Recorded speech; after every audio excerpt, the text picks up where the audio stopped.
आऊज़ुबिल्लाहि मिनश्शैतानिर्रजीम बिस्मिल्लाहिर्रहमानिर्रहीम। नाज़रीन, आप देख रहे हैं प्रोग्राम ख़बर की ख़बर। मैं हूं आपका मेज़बान उसामा एजाज़। नाज़रीन, सियासी खलीज किसी न किसी हद तक अब कम होती दिखाई दे रही है, चाहे वो वफाकी हुकूमत हो या अपोजिशन हो। इनके ताल्लुकात के गिर्द जो बर्फ़ जमी हुई थी वो किसी न किसी हद तक अब पिघलती जा रही है। कोई ना कोई सूरत आइंदा आने वाले दिनों में ज़रूर निकलेगी और आज भी मुज़ाकरात का दूसरा दौर शुरू हुआ है, जो कि हुकूमत और पाकिस्तान तहरीक इंसाफ के दरमियान होने वाले जो मुज़ाकरात हैं उसका दूसरा दौर जो है वो खुश उसलूबी के साथ मुकम्मल हुआ है, शाइस्तगी के साथ गुफ्तगू हुई है।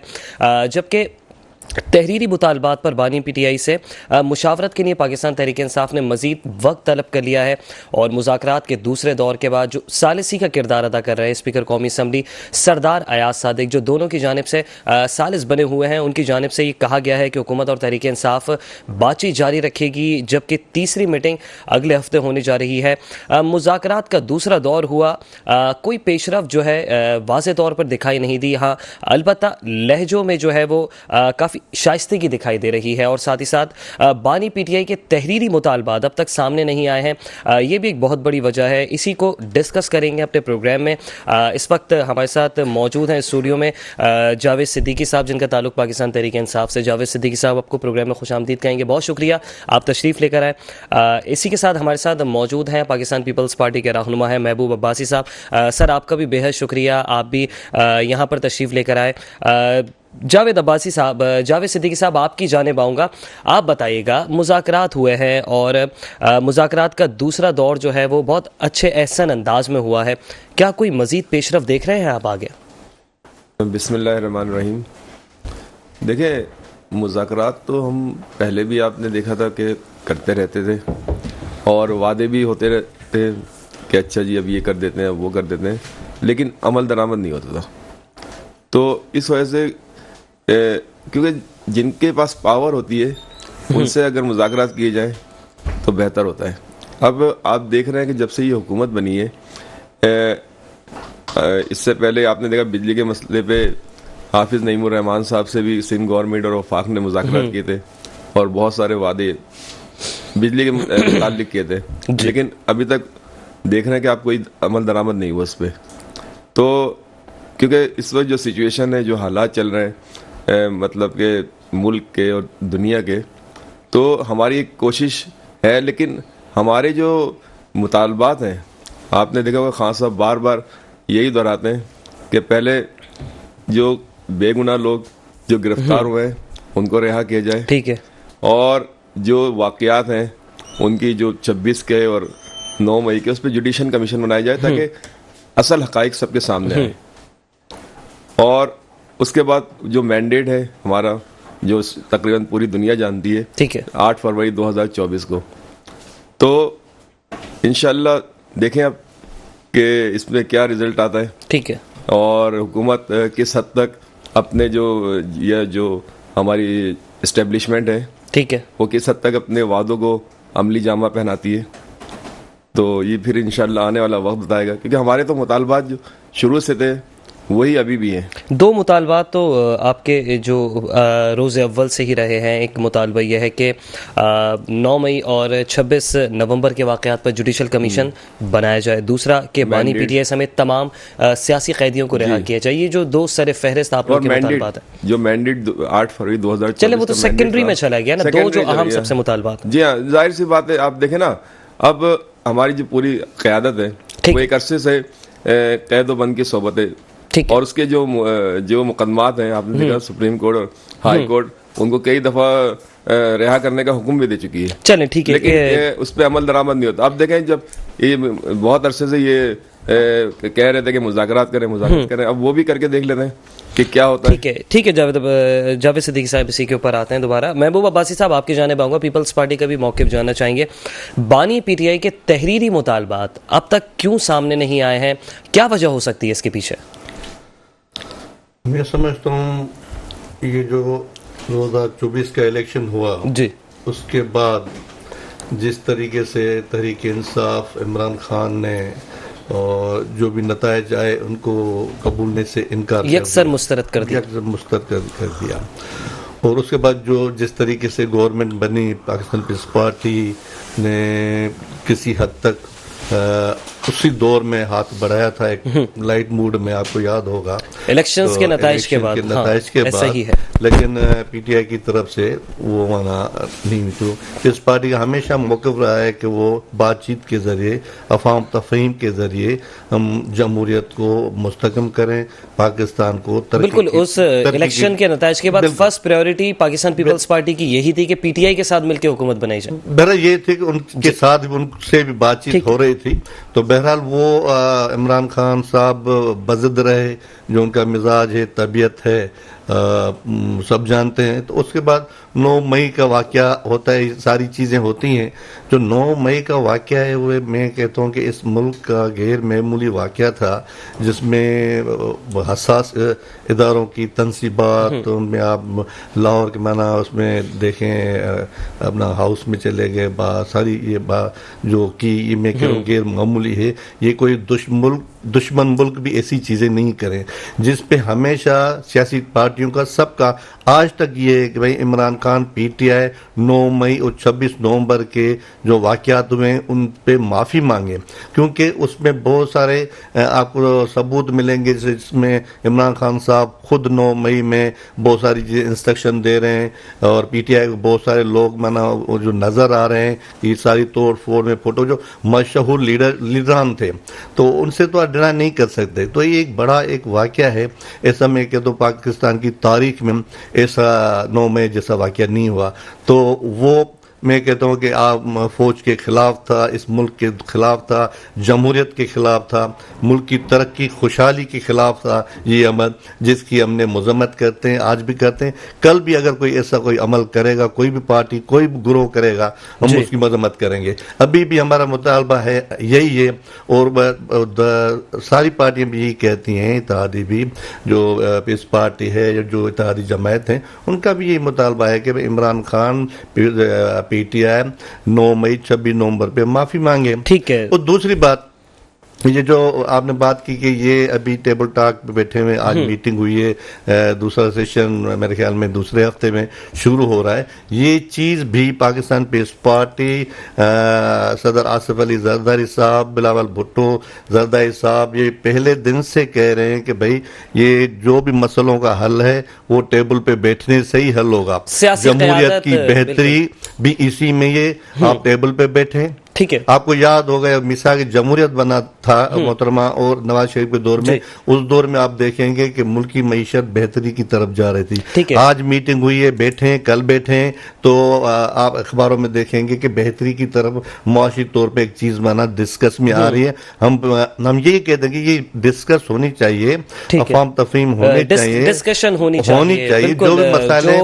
जो भी मसाले टेबल पे वो मिल बैठकर बात करें और मुल्क की मसाइल हल निकाले, टेबल पे ही हल होने। महबूब अब्बासी साहब, जितनी भी मामला हो, जितनी भी आपका पॉइंट आगे महबूब झगड़े हो, जंगी हो, कुछ भी हो, आखिर आपको टेबल पे बैठना। बिल्कुल बिल्कुल, कोई ना कोई तो हल निकालना ही है। पीटीआई की लीडरशिप को अभी भी हम कहते हैं कि आप टेबल पे बैठे, वहां से नहीं भागे, वहीं आपके मसलों का, मुतालबों का, जो भी आप कहें कि भाई हमारे कैदियों को छोड़ दें, इमरान खान को छोड़ दें, जो भी चीजें वहीं आप डिस्कस करें। चले, अच्छा है, ये तो बहुत अच्छी बात है, नेक शगुन के अब टेबल टॉक जो है वो उसका दौर भी चल पड़ा है। इस वक्त हमें टेलीफोन लाइन पर ज्वाइन किया है आप सीनियर सहाफ़ी हैं फहमिदा यूसुफी साहिबा, आपको प्रोग्राम में खुश आमदीद कहेंगे। Thanks for your time. Fahmida साहिबा, क्या समझती हैं, मुज़ाकरात के दूसरे दौर के बाद भी अब तक कोई मस्बत पेशरफ सामने नहीं आई है, क्यों कोई दो रस नताइज नहीं निकल सके दूसरे दौर के बाद भी? देखिए, इसमें प्रॉब्लम सबसे बड़ा तहरीके इंसाफ खुद है। तो अभी भी अगर आप देखें कि जो तहरीके इंसाफ के मरकजी तर्जुमान हैं शेख वकास अकरम, उन्होंने ये कहा है कि बानिए तहरीके इंसाफ को बाहर जाने की ऑफर हुई थी और मिलिट्री कोर्ट से उन्हें माफी मिली है, जो 1 साल कैद काट चुके हैं, और अब उनकी सजाएं जो हैं वो खत्म होने वाली हैं। और सारा प्रॉब्लम यही है कि जो पहले दिन से उनकी मैना मांगू वाली जो हट धर्मी है वो अभी तक वैसी की वैसी है। इस बात में कोई शक नहीं है कि तहरीके इंसाफ का बानी जो तहरीके इंसाफ है उनका जो मौक़िफ़ है और जो उनकी मज़ामत है वो काफी जो है कमजोर पड़ी है 2 सालों में। और जो 26 नवंबर को वाक़या हुआ है उसके बाद से तो बहुत ज्यादा जो है सिचुएशन उनके लिए खराब हो गई है। दूसरी जानिब आपको पता ही है कि जो खबरें आ रही हैं हमारे पास, जो जनरल हमीद रिटायर्ड के कोर्ट मार्शल के हवाले से, और ये खबरें भी जेर गर्दिश हैं कि वो शायद सुल्तानी गवाह बन सकते हैं बानी तहरीक इंसाफ के खिलाफ। तो सिचुएशन जो है वो तहरीक इंसाफ के या बानी चेयरमैन के हक में बिल्कुल नहीं है, लेकिन मुझे ये बिल्कुल समझ में नहीं आ रहा कि उनके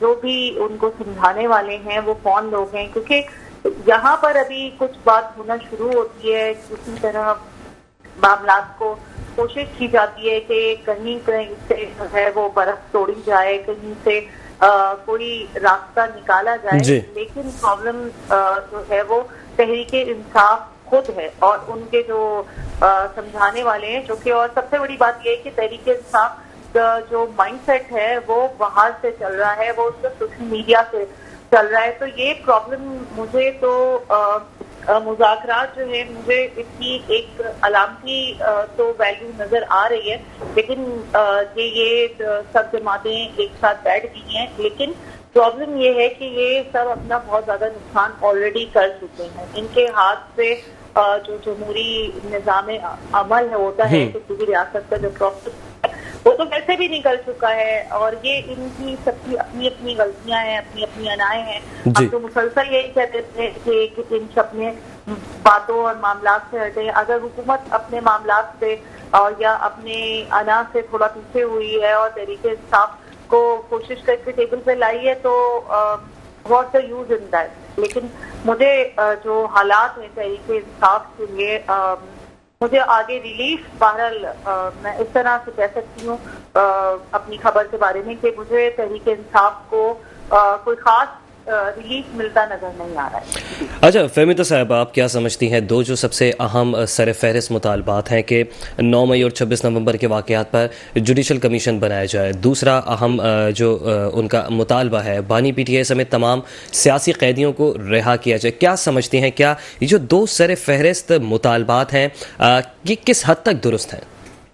नहीं, मुझे नहीं लगता कि 9 मई के हवाले से इस की तहरीक इंसाफ किसी भी पोजीशन में है कि वो सानिया 9 मई पर किसी भी जुडिशल कमीशन का जो है मुतालबा कर सके, बल्कि उनको तो गैर मशरूत माफी मांगनी चाहिए। और ये मैं आपको बता दूं कि तहरीक इंसाफ की जानिब से, बानी चेयरमैन तहरीक इंसाफ की जानिब से 2 साल में हम सबके सामने है, बहुत अफसोस के साथ कहना पड़ता है, हर मुमकिन ये कोशिश की गई है जब से चीफ ऑफ आर्मी स्टाफ का जो अपॉइंटमेंट था उसको सबताज करने से लेकर अभी तक क्या कुछ नहीं किया गया है। IMF को खत लिखे गए हैं, सिविल नाफरमानी की कॉल जो है वो दी गई है और रियासत पे चढ़ाई की गई है, क्या कुछ नहीं किया गया है। सोशल मीडिया पे तो खैर जो कुछ हो ही रहा है वो तो एक अलग ही दास्तान है। और दूसरी बात यह है कि जो 9 मई में जो मुलविस हैं अफराद, उनका ताल्लुक तहरीक इंसाफ से जाहिर है कि साबित है। और जैसा कि जो लोग आज जिनको रिलीज भी किया गया है उन्होंने भी मशरूत माफी मतलब मांग के वो बाहर आए हैं और उसके बाद फिर वही अपनी उस पे चले गए हैं, वही वीडियो वही फुटेज डाल के सोशल मीडिया पे डाल रहे हैं। तो ये एक बहुत बड़ा अलमिया है और जो एस्टेब्लिशमेंट की डिमांड है, जो रियासत की डिमांड है वो ये है कि यही है कि 9 मई के लिए तो नहीं है और 9 मई के ऊपर तहरीक इंसाफ अगर माफी नहीं मांगेगी तो मेरा नहीं ख्याल कि ये मामला कोई आगे बढ़ सकते हैं। मुझे तो ऐसा नहीं जो है वो लगता है, क्योंकि उसकी वजह यही है कि क्या कुछ इन्होंने नहीं किया है। आप देखेंगे अब जो आखिरी फैसला था वो ये था कि अमेरिकी कांग्रेस के जो लोग हैं उनसे खत लिखवाए जाएं और एक जो वो ट्रम्प फैक्टर एक बनाया था तहरीक इंसाफ ने, उसमें भी वो कामयाब नहीं हो सके हैं। तो प्रॉब्लम मुझे ये लगता है कि जो रियासत के लिए बहुत बड़ा ये चैलेंज था, लेकिन मुझे ऐसा लगता है कि अगर आप दूसरी जानिब अगर रियासत की एस्टेब्लिशमेंट की आप स्ट्रैटेजी देखें तो आप उसका अंदाजा जो अफगानिस्तान में फितना उल खवारिज के जो कैंप जिनको निशाना बनाया गया है उससे जो है ये बिल्कुल क्लियर कट है कि मुझे ऐसा लगता है कि जो एस्टेब्लिशमेंट है या रियासत है मुझे तो नहीं लग रहा है कि वो किसी किस्म के दबाव में आने के मूड में है। और मुझे ऐसा लगता है कि सिचुएशन खान साहब के लिए, तहरीक इंसाफ के लिए कोई खास पुरुमीद बहरहाल मैं नहीं। ठीक है फहमीदा साहब, आप टेलीफोन लाइन पर हमारे साथ मौजूद रहिएगा। जावेद सिद्दीकी साहब, आपका मौक़िफ़ लेना चाहूँगा। आज बैरिस्टर गौहर साहब जो कि पाकिस्तान तहरीक इंसाफ के मौजूदा चेयरमैन हैं, उनकी जानिब से कहा गया है कि 9 मई के केस में 19 लोगों के लिए माफ़ी का जो ऐलान किया गया है वो कोई बहुत बड़ी पेशरफ नहीं है। तो इस बयान के ऊपर क्या कहेंगे? सेकंड करेंगे इस बयान को या फिर जो है ये उनका एक ज़ाती मुशाहिदा था? देखिए, क्योंकि रिलीफ तो मिला है 9 मई के केस में 19 लोगों को। नहीं इंशाल्लाह ये इसी तरह आप आगे देखेंगे कि इसी तरह रिलीफ मिलता रहेगा। उसकी वजह यह है कि जुडिशल इंक्वायरी का, देखें 9 मई के वाक़ये की मजम्मत हमारी जो लीडरशिप थी उसने भी उस वक्त की थी। उसने भी कहा था कि ये नहीं होना चाहिए और ये मुल्क की मफाद में नहीं है। लेकिन अगर आप वहाँ की देखें ना, अब ये क्यों सोशल मीडिया का दौर है, अब वो पीटीवी का दौर है नहीं। और यहाँ पे हर वक्त हर के हाथ में कैमरे होते हैं। हर बिल्डिंग में आप निकल जाए, आम घरों में भी निकल जाए तो वहाँ भी कैमरे लगे होते हैं। आप अक्सर चोरी डकैती की या मोटरसाइकिल स्नैचिंग की वीडियोस देखते रहते हैं। तो जाहिर सी बात है वो एक हसास जगह थी, तो वहाँ भी यकीनन कैमरे होंगे। तो जब ये सब चीजें अगर आपके पास है और सारे प्रूफ है, तो फिर आप जुडिशल देखें, कोई भी बड़ा वाक़या हो, चाहे किसी भी शहर का हो, कोई या कोई किसी भी पार्टी के साथ हो, तो उसकी अगर जुडिशल इंक्वायरी करके आप असल जो मुजरिम है उनको सजा देंगे तो फिर आप देखेंगे कि मुल्क में किस तरह तब्दीली आती है। अभी तक आप देखें कि आप कहते हैं कि जी मुआहिदा कर लें, माफ़ी मांग लें। भाई एक चीज़ जिसकी जुडिशल इंक्वायरी का हम खुद मुतालबा कर रहे हैं, हमारी लीडरशिप कर रही है, तो बजाय माफ़ी के आप वो काम करें, क्योंकि लाजमी सी बात है कि जो उस वक्त जो लोग थे। अच्छा, फिर दूसरी बात यह है कि आप देखें कि 9 मई से पहले अगर आप तारीख देखें तो बेनज़ीर भुट्टो साहिबा की जब शहादत हुई थी, उस वक्त आप देखें कराची में क्या हुआ था और किस तरह जलाओ घेरा पूरे सिंध में ही हुआ था। तकरीबन कराची में सबसे ज़्यादा हुआ था, लूट मार ये वो सब। तो अगर आप उस वक्त इन हादसात को कंट्रोल कर लेते, उसके अलावा आप कराची में वैसे देखें कि मजहब के नाम पे और कौमियतों के नाम पे जो झगड़े होते रहे, उसमें सैकड़ों हजारों लोग मारे गए। ये किसी ढकी चुकी बात नहीं है, ऐसा ही है। तो अब आपने जिस वक्त जराइम को कंट्रोल करना था, अगर उस वक्त ये कर लेते तो मेरा ख्याल से कि आज कोई ऐसा बड़ा वाकया नहीं होता।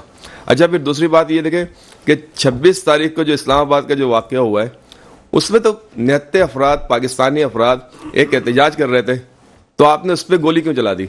भाई उनसे भी मुज़ाकरात करते, उनके पास यही जो आज आप ऑफरे दे रहे हैं, तो ये उस वक्त। अच्छा, फिर दूसरी बात ये कि हर जमहूरी मुल्क में आवाम, जाहिर सी बात है, किसी भी मसले पे, अब आप देख रहे हैं जब से गवर्नमेंट आई है, जो महंगाई के क्या रोना रोती थी जब हमारी रिजीम चेंज से पहले जी, तो आप देखें कि अब महंगाई किस सतह पे पहुंच गई है। इन 3.5 सालों में कारोबार किस हद पे पहुंच गया है। तो मकसद कहने का ये है कि जो हकाइक हैं उनको सामने रखें और उनके ऊपर बात करें। सही, अब आपने अच्छा, जावेद साहब आपने महंगाई का जिक्र किया। अच्छा, फिर दूसरी एक बात मैं इसमें और कह दूंगा कि आपने इस 1-1.5 साल में जितने भी प्रोपेगेंडे हो सकते थे पीटीआई के खिलाफ जी, वो तकरीबन हर किस्म के, हद तक के मतलब जो शरई मसले थे उन तक पे आपने कोर्ट में और उसमें मामलात उठाए चल रहे लेकिन उसके बावजूद आपने देखा कि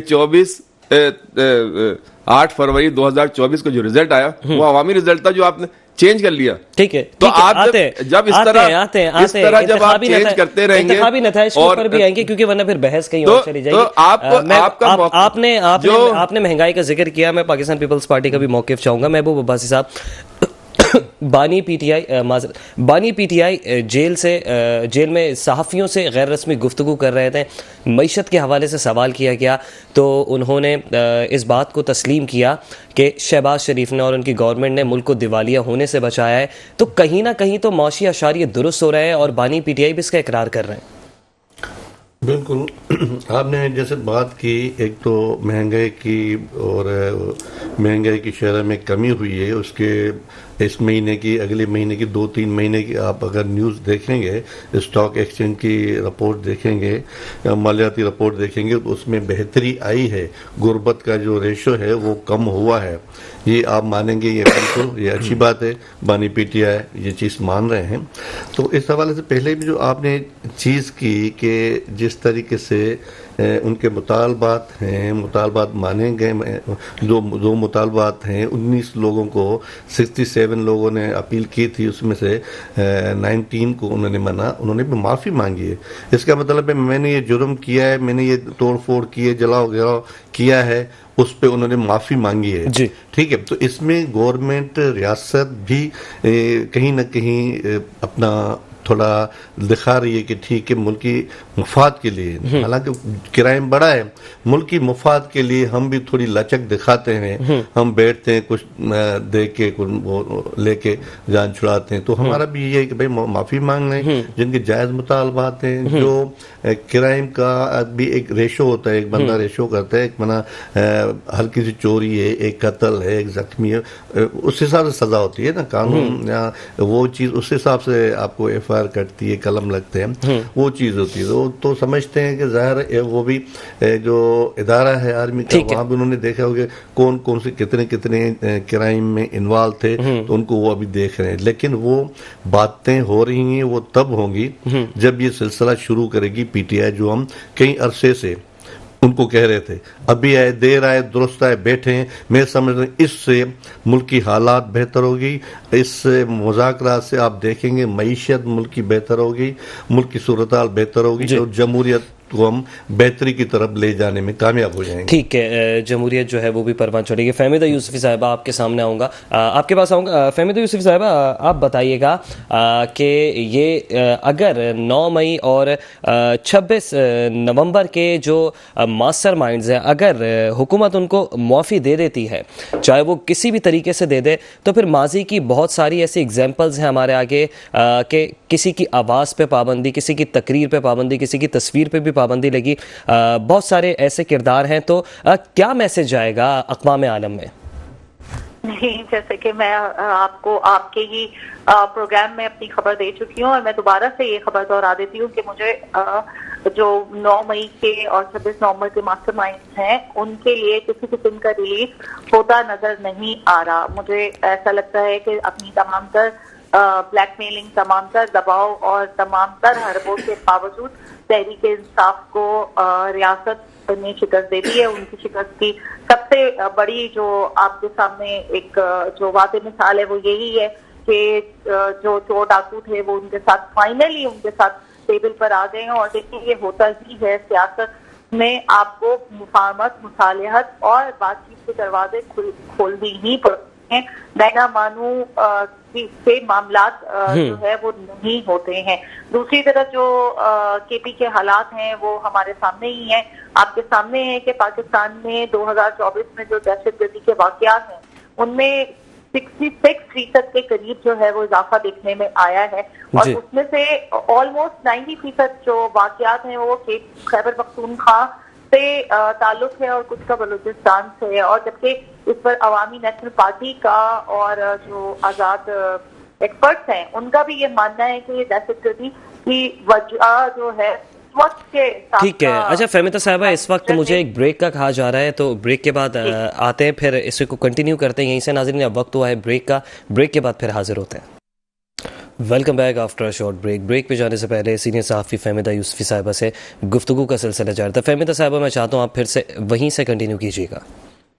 तो मैं ये कह रही थी कि जो दहशतगर्दी के बढ़ती की वजूहात हैं उनमें से एक बड़ी वजह जो बानी चेयरमैन है खान साहब, उनका वो फैसला था जिसके तहत जो है वो अफगानिस्तान से बुलाकर पाकिस्तान में दहशतगर्दों को बसाया गया। एक तो ये बहुत बड़ा जो है वो फॉल्ट लाइन आया है जिसको अभी अब रियासत को, एस्टेब्लिशमेंट को, हमारी पाक अफवाज को भुगतना पड़ रहा है। दूसरी तरफ आप ये देखें सिचुएशन के जो अल्लाह अल्लाह करके अब कुछ जो है थोड़ा सा सुकून आया है जब से ये मुज़ाकरात का मामला शुरू हुआ है, वरना खैबर पख्तूनख्वा के जो CM हैं वो खैबर पख्तूनख्वा छोड़कर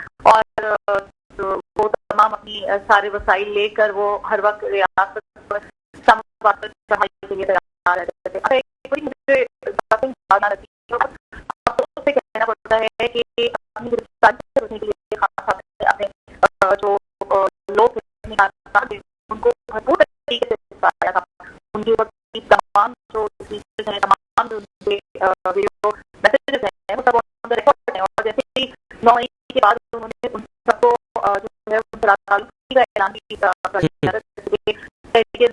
एक स्ट्रैटेजी है, बिल्कुल झूठ कर लेना और मैं ना मानूं करना और किसी की कोई बात ना मानना ना समझना। उसके बाद उन्होंने सिचुएशन क्रिएट की है। वो आज अगर है उन लोगों से कोई तरीके से लेना देना या ताल्लुक नहीं था, आज वो रिहा हुए हैं, उस पर जश्न क्यों मना रहे हैं, पहली बात। और दूसरी बात ये है कि अपनी गलतियों से ही सियासी जमातें सीखती हैं और अपनी गलतियों को दुरुस्त करके आगे बढ़ती हैं, स्लाइड नहीं की जाती हैं। तो ये बात इनको बिल्कुल भी समझ में नहीं आ रही है। इंसाफ का जो शिराजा है वो भरपूर तरीके से आप देखें कि बिगड़ चुका है। सोशल मीडिया पर होना या टेलीविजन पे आ जाना, इन्फ्लुएंस करना, अगर ऐसा ही इन्फ्लुएंस होता तो मैं आपको ये बता दूं कि बानी चेयरमैन तहरीक इंसाफ इस वक्त तक बाहर आ चुके होते। लेकिन मेरी खबर यही है और अब दोबारा भी मैं यही खबर दूंगी कि मुज़ाकरात, मुसालियत, मुफाहिमत की बातें तहरीक इंसाफ के जो चेयरमैन हैं वो बुशरा बीबी के थ्रू करना चाह रहे हैं। बहुत सारी जो बाहर सियासी शख्सियात हैं उनसे उन तक अपने पैगामात पहुंचा रहे। लेकिन मुझे जो रियासत है इस मामले में मुझे नजर नहीं आ रहा कि किसी दिखाएगी। और 2025 में भी मुझे तो खान साहब तो कम अज कम बाहर आते नजर नहीं आ रहे। ठीक है फहमीदा साहब, आप टेलीफोन लाइन पर मौजूद रहिएगा। जावेद सिद्दीकी साहब आपकी जानिब आऊँगा। जावेद सिद्दीकी साहब, आपके पार्टी के वकील हैं फैसल चौधरी साहब, उनकी जानिब से एक बहुत बड़ा दावा किया गया है। उनकी जानिब से कहा गया है कि बानी पीटीआई को बनी गाला मुंतकली की पेशकश की गई है। तो क्या ये अफवाहें हैं या हक़ व सदाकत पर मबनी बात है या फिर उनका ज़ाती मुशाहिदा है? लेकिन सबसे पहले तो मैं ये जो फहमीदा साहिबा थी, जी जी, इन्होंने आप पहले सवाल का जवाब, जिस तरह इन्होंने तफसीरें किए और बड़ी खुल के गलत बयानियाँ की हैं। देखिए ये सोशल मीडिया पे तो सारी चीज़ें आ ही रही है ना, जाहिर सी बात है ये भी तफसीरें करती हैं और हमारे जो सहाफ़ी हजरात हैं वो भी तफसीरें करते हैं। और अच्छा, फिर आपने जो हमारे जो बैरिस्टर साहब का जिक्र किया, देखिए ये पेशकशें तो उन्हें अरसे दराज से हो रही हैं। ठीक है, मतलब उनकी बात आपकी नजर में बिल्कुल जिस तरह आपने देखा कि नवाज शरीफ साहब जेल जाते हैं जी और 1 महीने में डील करके चले जाते हैं जी, क्योंकि डील तो शुरू हो जाती है। डील होती तो आपकी गवर्नमेंट से ही है ना? नहीं, मसला नहीं, देखें गवर्नमेंट के पास तो आपको पता है मैंडेट ही नहीं था, जाली मैंडेट आए थे तो जो लोग लेके आए थे गवर्नमेंट से क्यों मुज़ाकरात कर रहे हैं? नहीं, देखें मसला ये कि हमने तो हर जमहूरी तरीका इख्तियार किया। अब आप कहते हैं कि जी एहतजाज भी नहीं करें, अब आप कोई बात भी नहीं करें, आप खामोशी से हमारे जो जाली मैंडेट को है उसको तस्लीम कर लें, ठीक है, और करने दें। अच्छा, जहां तक मईशत की बेहतरी का अभी जिक्र हुआ था और खान साहब के बयान का, तो आप मुझे ये बताएं कि जो मईशत जो बर्बाद हुई थी, अगर आप देखें हमारी गवर्नमेंट जब गई थी, रिजीम चेंज जब आया था, उस वक्त मईशत की क्या पोजीशन थी? ठीक है, उस वक्त डॉलर और जो दूसरी चीजें थी वो कहाँ पे? जाते जाते आप लोगों ने भी सब्सिडी दे दी। देखें मसला ये है कि उस वक्त 22 अरब डॉलर भी थे, मईशत भी 6.1 पे चल रही थी और बेहतरी के आगे भी चांस नजर आ रहे थे। क्योंकि लाजमी सी बात है, आप देखें अंदरूनी मुल्क और बैरून मुल्क जो पाकिस्तानी है उनका आपने रिजल्ट भी देख लिया कि वो किस पार्टी को सबसे ज्यादा प्रेफर करते हैं। तो अगर आप अवामी राय का एहतराम करें, सर सोशल मीडिया पे ना जाए, सोशल मीडिया तो शायद आप लोगों के भी काबू में नहीं है। अच्छा, सोशल मीडिया की जहां तक आप बात कर रहे हैं, तो आपको पता है रोशन डिजिटल अकाउंट हमारा एक खुला था, तो उसमें आपने देखा लोगों ने मतलब कि अरबों डॉलर भेजे, सही है, और गवर्नमेंट के जाते ही वो उन्होंने निकाल लिए। तो इसका मतलब इनके ऊपर इत्मीनान नहीं था तो जब ही निकाले ना। अच्छा, फिर दूसरी कि मईशत का बेड़ा गर्क कब हुआ था? रिजीम चेंज के बाद सर जब डॉलर IMF के पास आप लोग भी गए, फिर देखिए, जब आप- IMF जब पे- जब देखिए, चलिए ठीक है, मान लेते हैं रिजीम चेंज किसी न किसी हद तक हम मान लेते हैं, सही है, दुनिया भर में रिजीम चेंज हुई, और उसके बाद फिर जब आपके हाथ से गवर्नमेंट चली जाती है और आईन और कानून के मुताबिक जाती है, नो कॉन्फिडेंस मोशन आती है, अदम एतमादी की तहरीक, और ऑपोजिशन उसमें कामयाब हो जाती है, चलिए ठीक है, अच्छा, आपकी सही, बात- ठीक है, ठीक है, अच्छा, ठीक है, मैं- लेकिन फिर जब आप लोग IMF के पास गए, उसके बाद जब PDM की हुकूमत बनती है, जब वो IMF के पास जाते हैं तो आप लोग खतूत भी लिखते हैं। आपके पास आता हूँ मैं, देखिए, मसला अभी आपने आइन और कानून की बात की ना, तो ये सारे आइन और कानून सिर्फ PTI के लिए क्यों है? ठीक है। ये हर पार्टी के लिए क्यों नहीं है आइन और कानून? मतलब आइन और कोई भी नहीं है आइन और नहीं, कानून मसला कहने का ये है कि अगर आइन और कानून के मुताबिक देखा जाए तो 8 फरवरी को जो इलेक्शन का सही रिजल्ट था, फिर वो भी आइन और कानून के मुताबिक आप करते हैं। फिर 2018 के इलेक्शन के नतीजे भी आइन और कानून के मुताबिक होने चाहिए। मसला ये है कि अब ये जो कहना चाहिए कि अवाम को गुमराह करना या अंधेरे में रखना, अब सोशल मीडिया के दौर है, अब सब जानते हैं कि इस वक्त भी पार्टी, अगर आप आज भी इलेक्शन करवा लें तो हो सकता है कि जो मैंडेट 8 फरवरी को मिल रहा था उससे ज्यादा मैंडेट मिले। ठीक है, जबकि उस वक्त तो हमारे पास कोई ना हमारी लीडरशिप थी, ना हमारे कोई इलेक्शन मुहिम चलने दी, हर तरह से प्रेशर में रखने के बाद ये रिजल्ट ले सकते हैं। तो आज तो ठीक है, ज्यादा ग्राफ ऊपर चला गया हमारा। सिद्दीकी साहब करेंगे इसको मजीद डिस्कस करेंगे, आप तो इंतखाबी नताइज पे चले गए। महबूब अब्बासी साहब, आपकी जानिब आऊंगा, एहतजाज का जिक्र हुआ, क्या इस वक्त पाकिस्तान तहरीक इंसाफ की ऐसी पोजीशन है कि वो किसी किस्म का मुल्की एहतजाज कर सकती है? मैं तो कहता हूँ कि उन्होंने हमेशा गलत सियासत की है, जमहूरी तरीके से उन्होंने सियासत की नहीं है। हमेशा उनकी जो ज़बान है, उनकी जो लैंग्वेज है, वो ये गाली गलोच के अलावा कुछ नहीं है। दूसरी पार्टियों ने ऐसा नहीं किया। खुद इमरान खान, उसके दूसरे जो भी थे, असेंबली से लेकर माजी में जाएंगे, असेंबली में गालियां निकालते, स्टेज पे गालियां निकालते, किस किस्म की। तो ये जो रवायत थी, ये सियासत में बहुत ख़तरनाक रवायत थी, खतरनाक हद तक बुरी रवायत थी कि ऐसी नहीं होनी चाहिए। सियासत में लड़ाओ झगड़ाओ, बातचीत के जरिए एक चीज होनी चाहिए थी, लेकिन वो नहीं कि कभी भी PTI की तरफ से वो चीज़ नहीं हुई। हमेशा उन्होंने माना लड़ाई झगड़े वाली बात की है, और पता नहीं कितने कितने मुतालबात किए, हम ये मुर्गियां करेंगे, ये इतने घर दे देंगे, ये करेंगे वो करेंगे। मैंने कहा कुछ भी नहीं किया उन्होंने। गवर्नमेंट उनको चलाने नहीं आई। इमरान खान के दौर में खुद उनकी बहन, उनकी बीवी और दूसरे जो हैं, उन्होंने खुद करप्शन की। अभी भी जो जेलों में बैठे हुए हैं, तो कुछ चीज़ें हैं ना, उस हवाले से वो जेल में बैठे हुए हैं, जो उन्होंने किया हुआ वो कोर्ट है, जो मामला देखेंगे कोर्ट देखेंगे वो जो चीज़ें हैं। और बड़े से बड़ा 9 मई का मामला था, जिन्होंने इस तरीके से सियासत को इस तरीके से ले आए, और अभी भी कोशिश की 26/9 को। क्या किया आपने? वहाँ से वजीर आला आता है खैबर पख्तूनख्वा से और आके हमला करता है इस्लामाबाद में। ये एक ही मुल्क है। ऐसे लग रहा था जैसे दूसरा मुल्क दूसरे मुल्क पे हमला कर रहा है, ऐसी सूरत हाल पैदा की हुई थी। तो ये मुल्क से मोहब्बत तो नहीं है, पाकिस्तान से मोहब्बत तो नहीं है, आर्मी से मोहब्बत तो नहीं है, ये तो दुश्मनी है। उनको ख्वार करें पूरी दुनिया में, सोशल मीडिया में वो इदारों को ख्वार करें, खराब करें अपने इदारों को, जिनके लिए बोल रहे हैं कि हम हमारे सिपाही जो है हमारे, इनकी जान भी हाजिर है, सब कुछ ये है। जो उनको लीड कर रहे हैं वो उनको अच्छे नहीं लग रहे जी। जब आपको अच्छा लग रहा था तो आप तो गले मिल रहे थे, सब कुछ कह रहे थे, सब कुछ ठीक है, एक ही पेज पे हैं। जब उन्होंने आपसे हिसाब किताब लेना शुरू किया तब आपने ये चीज। और अभी भी कल की बात है भाई, सिविल नाम फरमानी की तहरीक मुल्क में चलाना, ये मुल्क की भलाई बेहतरी के लिए या मुल्क के दुश्मनी है मुल्क के साथ? आपको राइट है, आप एहतजाज करें, पुरअमन एहतजाज करें।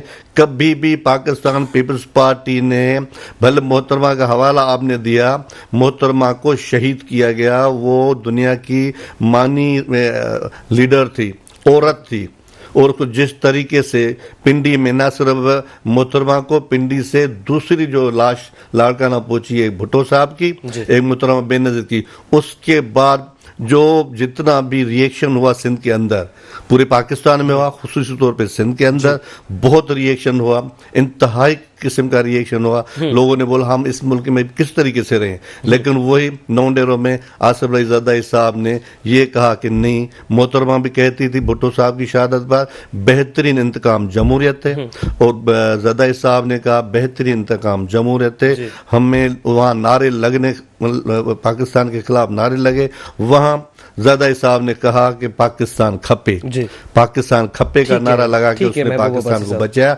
कभी हमने हम नहीं चाहते ना उसको, इतना माहौल था, इतना मोब था, हम उसको उस तरीके से उस तरफ ले जाते, हमने नहीं किया। हमने बोला ठीक है, हमने कारकुनों को, आवाम को समझाया कि भाई ये मुल्क के खिलाफ एक चीज हुई है, दुश्मन ने साजिश की है, मोहतरमा को शहीद किया है, उसका अफसोस है, वो अभी वापस नहीं आ सकती, लेकिन ये चीज नहीं है कि हम अब ऐसे अपने मुल्क को तबाह करें, उसको खराब करें। ठीक है, मैं वो हमने फिर भी मुल्क की बेहतरी के लिए, जमहूरियत की बेहतरी के लिए हमने ये किया कि पाकिस्तान खपे।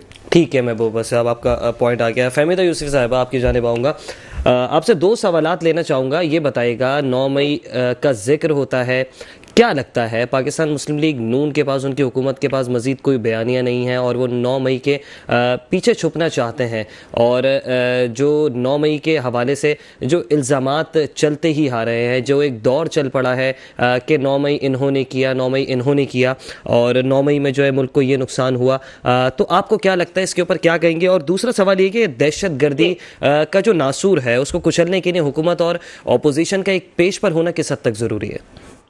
बिल्कुल। अच्छा, इस पहले मैं आपकी बात का जवाब दे दूं, उसके बाद जो आपके मोहतरम मेहमान हैं जो साफ की खबर को गलत साबित कर रहे हैं, मैं उनको भी जवाब देना चाहूंगी। पहली बात तो ये है कि डिस्पाइट ऑल द ऑड्स जो कि 2023 के बदतरीन सैलाब से पाकिस्तान में बदतरीन किस्म की महंगाई जो है वो आई, 2024 में के एंड तक जो है वो कुछ स्टेबिलिटी हमें नजर आई है, और ये कहा जा रहा है कि 2025 में जो महंगाई की शरह है वो 18.3% पर आ जाएगी। और जैसे कि आपने देखा है, और जैसे कि जो सिचुएशन है वो कुछ जो हमारे माशी अशारिये हैं वो बहरहाल आहिस्ता ही सही लेकिन बेहतर हो रहे हैं। शरह सूद में जो है वो कमी का मतलब यही होता है, आप देखें कि जब शरह सूद कम होने लगती है तो उसका मतलब यही होता है कि आपके माशी अशारिये जो है वो बेहतर हो रहे हैं। और सबसे इंटरेस्टिंग और सबसे खुशी की बात यह है कि पाकिस्तान के जो तस्वीरात दर है, तमाम तर कोशिशों और दबाव और प्रोपेगेंडा के बावजूद उसमें 34% जो है वो इजाफा हुआ है। और दूसरी बात यह है कि पाकिस्तान के जो ज़र मुबादला के ज़खायर हैं $4 अरब से बढ़कर $12 अरब तक पहुंचे हैं। तो मुझे ऐसा लगता है कि जो खुसूसी सरमायाकारी की सहूलत कौंसिल है उसने अपने जो एजेंडाज हैं और जो गोल्स हैं वो बिल्कुल सेट हैं कि पाकिस्तान में 2025 में किसी किस्म की भी कोई जो पॉलिटिकल जो डिसेबिलिटी है या डिसऑर्शन है वो बर्दाश्त नहीं किया जाएगा, और पाकिस्तान में सिर्फ और सिर्फ माशी तरक्की की कोशिश की जाएगी। तो शहबाज गवर्नमेंट के पास एक बहुत अच्छा चांस है और एक बहुत अच्छी सिचुएशन है, और उनको तमाम रिजर्वेशन के बावजूद हमें एक तरह से उनको कॉन्ग्रेचुलेट करना चाहिए कि बहुत टफ सिचुएशन में, बहुत चैलेंजिंग सिचुएशन में एक गैर मकबूल हुकूमत होते हुए भी उन्होंने जो है वो एक जो चैलेंज है उसको किया। अच्छा, दूसरी तरफ जो दहशतगर्दी की आप बात कर रहे हैं उस पर रियासत का स्टांस बिल्कुल क्लियर है, और इस पर तमाम पाकिस्तानियों को, आपने कहा हुकूमत और अपोजिशन, मेरा कहना है कि तमाम पाकिस्तानियों को एक ही पेज पर होना चाहिए। पाकिस्तान किसी भी सूरत जो है पाकिस्तान दहशतगर्दी का नासूर मजीद बर्दाश्त नहीं कर सकता, और इसके खिलाफ जो ऑपरेशन हैं उन सबको हमें सपोर्ट करना ही चाहिए। और इस पर रियासत का स्टांस बहुत क्लियर है। ये अभी आपने देखा है जो अफगानिस्तान में कैंप को जो है वो निशाना बनाया गया। अच्छा, अगर आप मुझे सिर्फ 2 मिनट और दे देंगे तो जो मेरे भाई हैं तहरीक इंसाफ से जिनका ताल्लुक है, जो बता रहे थे कि इमरान खान के दौर में बहुत जो है दूध और शहद की नहरें जो है वो पाकिस्तान में बहने लग गई थी। तो मैं आपको सिर्फ ये बता दूं कि जिस वक्त अगस्त 2018 में पाकिस्तान के जो बैरूनी कर्जे थे उस वक्त के आदाद शुमार के मुताबिक वो ये तो क्योंकि हमारी तरफ से हैं 64.24 अरब डॉलर थे, और 1 जनवरी 2022 को ये बैरूनी कर्जे जो हैं 83.9 अरब डॉलर थे। और ये जो है कोई मेरे नंबर्स नहीं है, ये फैक्ट फिगर्स जो है वो मौजूद है। करप्शन इंडेक्स जो है पाकिस्तान का बढ़ गया था, और भी बहुत सारी सिचुएशन है। और एक और बात मैं यहाँ कहना चाहूंगी कि सहाफ़ी अपनी खबर जो है वो सोशल मीडिया प्रोपेगेंडा पर नहीं देते हैं, वो अपनी इन्वेस्टिगेशन अपने सोर्सेज से वेरीफाई करने के बाद देते हैं। और एक बात है, मैं ये अपनी खबर आपके ही प्रोग्राम में दोबारा दोहरा देती हूँ कि तहरीक इंसाफ या बानी से तहरीक इंसाफ की है, मुझे तो कम अज कम कोई रिलीफ है, कोई बहुत बड़ा रिलीफ नजर नहीं आ रहा। और ये जो इनकी एंटी स्टेट और नैरेटिव जो सोशल मीडिया कैंपेन है, या इनके जो स्पोक पर्सन है जो ये एंटी स्टेट नैरेटिव को प्रोपोगेट करते हैं, वो करते रहे, वो सिर्फ अपना मजीद और तहरीक इंसाफ का मजीद नुकसान करेंगे। बहुत शुक्रिया। ठीक है फहमिदा यूसुफी साहबा, आपने अपना मौक़िफ़ दिया। जावेद साहब, आपकी जानिब आऊँगा। सबसे पहले तो बताइएगा क्या जवाब देंगे, और दहशत गर्दी के नासूर को कुचलने के लिए आपसे भी यही सवाल करूँगा कि हुकूमत के साथ मिल बैठेंगे एक पेज पर, एक टेबल पर? सबसे पहले तो ये दहशत गर्दी की शुरुआत से लें। नहीं, मैं हालिया दहशत गर्दी की बात कर रहा हूँ। नहीं, इसकी आप देखें, अगर जैसे अभी आप पारा चनार की बात कर रहे हैं, मैं 65-71 की जंगों की बात नहीं कर रहा। नहीं, देखिए हर चीज का एक शुरुआत होती है, कहीं ना कहीं से शुरुआत होती है, फिर बढ़ते, ठीक है। लेकिन अगर बढ़ते तो अब वो नासूर बन जाता है। तो नासूर किस तरह बनी, आप मुझे बताएं। 2018 हिस्टोरिकल बैकग्राउंड की जानिब नहीं जा रहा। मैं आपसे जो कह रहा हूँ कि तहरीक इंसाफ की जो गवर्नमेंट आई थी वो 2018 में अभी आई थी पावर, सही है।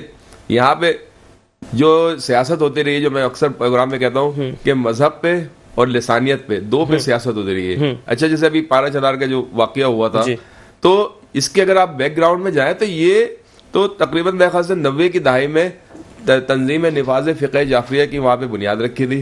आरिफ हुसैन अल हुसैनी साहब उसके वहां सरबराह थे। और आपको पता है कि उस वक्त अफगानिस्तान में जो मामला चल रहे थे, तो कहने का मकसद ये है कि अब कराची की भी मिसाल लें आप, कि कराची में जो लिसानियत और जो मजहबी तफरके की होती है, तो आपने उस वक्त इसको कंट्रोल क्यों नहीं किया, इसको हवा क्यों दी कि वो बढ़ते बढ़ते आज एक नासूर बन गया है। देखें, कोई भी जराइम, कोई भी कत्ल, कोई भी दहशत गर्दी हो या कोई जलाओ घेराव हो, तो ये इस मुल्क की तारीख रही है।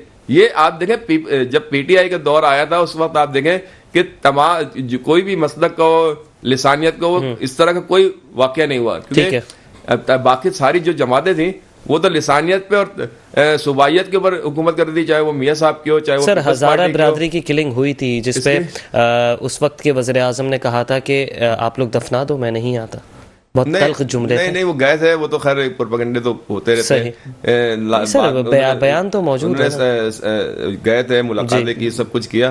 तो देखें, कहने का मकसद ये कि ये तो सिक्योरिटी इदारों की, देखें इस वक्त जो अगर अफगानिस्तान का किसी में भी इशू ले, तो उसमें सिविल गवर्नमेंट से ज्यादा जो हमारी जो एस्टेब्लिशमेंट थी वो उसको डील कर रही थी, ठीक है, वो उसकी जिम्मेदारी थी, ठीक है, सही है ना। अच्छा, तो जावेद साहब मैं चाहता हूँ वक्त कम है, 1 से 1.5 मिनट रह चुका है प्रोग्राम में। मैं चाहता हूँ कि इस वक्त ये बताइएगा, अगर मुज़ाकरात नहीं होते हमारे मुंह में खा कि अगर मुज़ाकरात नहीं होते, क्योंकि मुज़ाकरात जो है वो अज़हद ज़रूरी है और मुल्क की बका और सलामती के लिए जो है वो नागुज़ीर हो चुके हैं, अगर मुज़ाकरात नहीं होते तो पाकिस्तान तहरीक इंसाफ का नेक्स्ट स्टेप क्या हो सकता है? देखें, शॉर्ट आंसर कीजिए। देखें, पाकिस्तान तहरीक इंसाफ और उसके बानी का जो मौक़िफ़ है हमेशा वो पाकिस्तान और पाकिस्तानी अवाम के फेवर का मौक़िफ़ रहा है, बल्कि तहरीक इंसाफ नाम भी इसलिए पड़ा था। लेकिन आप उसको कुछ काम करने दें, आप उसके साथ जिस तरह बिहेव कर रहे हैं उससे आप ये कह के जनाब वो आके आपको गले में हो, यानी आप उनके लोगों पे गोलियां चलाएं और उसके बाद वो आपको गले में हार पहनाए। देखें, अगर उन्हें माफ कर देते तो आप कौमी हुकूमत की हिमायत करेंगे?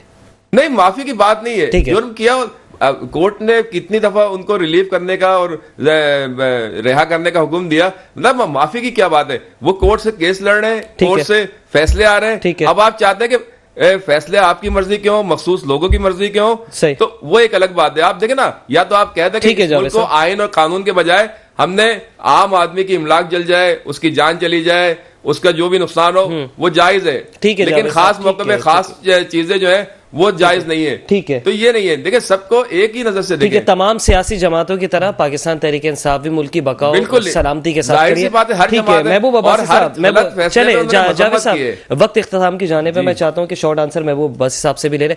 आप क्या कहेंगे, क्या जमहूरी क़ुव्वतों को मिल बैठकर इस मुल्क की खातिर बड़े फैसले करने चाहिए? क्या आप कौमी हुकूमत की हिमायत करेंगे?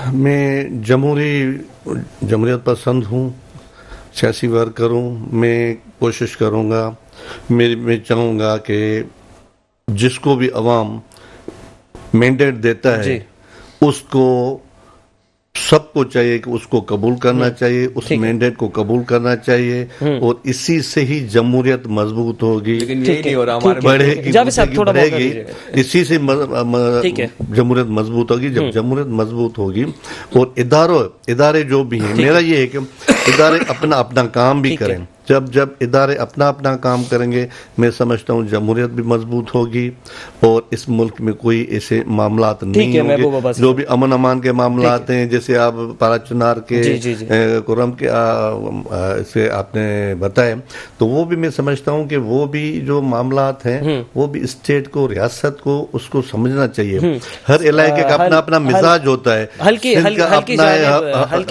पंजाब का हल्का है, उनका अलग मिजाज होता है। वहाँ पर साहब आपका भी मौक़िफ़ आ गया है। अपने तीनों मेहमानों का मैं शुक्रिया अदा करूंगा। जावेद सिद्दीकी साहब, आप तशरीफ़ लेकर आए और आपने अपना तबसरा पेश किया। महबूब अब्बासी साहब, बहुत बहुत शुक्रिया, आपने पाकिस्तान पीपल्स पार्टी का मौक़िफ़ पेश किया। सीनियर सहाफ़ी फहमीदा यूसुफ़ साहबा, बहुत शुक्रिया, आपने प्रोग्राम के लिए वक्त निकाला। नाज़रीन, पाकिस्तान है तो सियासत भी है, पाकिस्तान है तो हम सब भी है। मुल्क की सालमियत, मुल्क की बक़ा व सलामती, सॉवरेनिटी पर किसी किस्म की कोई आँच ना आने देना आवाम के साथ साथ सियासी जमातों की भी ज़िम्मेदारी है। और जहाँ तक मैंडेट की बात है और हमारे मोअज़्ज़ज़ मेहमानों के दरमियान जो है वो गुफ्तगू चल रही थी, हमारे एक मोअज़्ज़ज़ मेहमान ने कहा कि पाकिस्तान तहरीक इंसाफ जो है फर्स्ट लार्जेस्ट पार्टी है, इसमें कोई दो राय नहीं है। लेकिन अब जो है वो रिवायतें तब्दील होनी चाहिए। आइंदा हुकूमत जो है वो ऐसे बने, या तो मिल के कौमी हुकूमत बने कि सबके पास अपना अपना मैंडेट हो, अपना अपना शेयर हो, वो मिलकर जो है वो पाकिस्तान के हक़ में बेहतर फैसले कर सकें। अलबत्ता हरगिज़ ऐसी हुकूमत ना बने या तो तमाम स्टेक होल्डर्स को शामिल किया जाए, या फिर ये ना किया जाए कि फर्स्ट लार्जेस्ट पार्टी को जो है वो पीछे रख दिया जाए और उसके बाद सेकंड और थर्ड लार्जेस्ट पार्टी जो है वो मिलके फोर्थ और फिफ्थ लार्जेस्ट पार्टी के साथ हुकूमत बना दी। जो रिवायतें हैं, जो तारीख़ में अनमिट नुकूत जो छोड़े जा रहे हैं, ये बहुत ज़्यादा जो है पाकिस्तान को पीछे धकेल रहे हैं, क्योंकि मैंडेट को तस्लीम करना चाहिए, चाहे वो PMLN मैंडेट ले, पाकिस्तान पीपल्स पार्टी ले, MQM ले, या फिर मुल्क की first largest party Pakistan Tehreek Insaf ले। नाज़रीन, इसी के साथ अपने मेज़बान उसामा एजाज को दीजिएगा इजाज़त। फिर मुलाकात होगी, अपना बहुत ख्याल रखिएगा। अल्लाह हाफ़िज़।